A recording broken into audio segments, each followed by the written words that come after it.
ভোটের ঠিক আগের দিনই হুট করে প্ল্যান করে ওই যে ফেললাম। বলেছিলাম অনেক আগ থেকে প্ল্যান করলে প্ল্যানটা ক্যান্সেল এই হয়। কারণে অনেক আগের থেকে প্ল্যান করাটা আমি মোটামুটি এভয়েড করি। তাই হুট করেই প্ল্যান করে ফেললাম ছোট খালার বাসায় সবাইকে ডাকবো। ওখানে বসে আমরা ভোট উদযাপন ভোট করব। উদযাপন মানে হচ্ছেই তো একসাথে সবাই মিলে গল্প করব, আড্ডা মারবো, খেলাধুলা করব।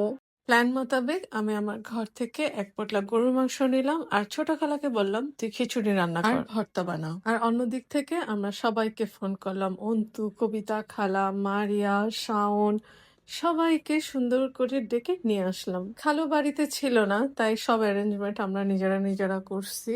সন্ধ্যাবেলায় পেঁয়াজু বানাইছে মানে গৃহকর্মী আপা, আর দুধ চা। রাতেও আমরা ওই সেই দুপুরের খিচুড়ি আর গরু মাংস আর ভর্তা দিয়ে খাওয়া শেষ করে সাথে ফেলছি। অনেক অনেক রাজনৈতিক আলাপ গল্প, তারপরে খেলা আড্ডা সবকিছু তো ছিল। রাজনৈতিক ফলাফলটা আমাদের মোটামুটি পছন্দ হয়েছে। ফলাফল দেখতে দেখতে আমাদের প্রায় 2টা 2:30টা বেজে গেছিল। প্রায় 2:45টার সময় দেখা যাচ্ছে আর চোখ খুলে তাকাইতে পারতেছিলাম না। পরে যে সবাই একটু শুইছি, কারণ ততক্ষণে মোটামুটি আমরা ফলাফল সম্পর্কে শিওর হয়ে গেছি। এই ছিল আমাদের ভোটের রাত। তোমাদের ভোটের রাত কেমন কাটলো অবশ্যই কমেন্ট করে জানাবে।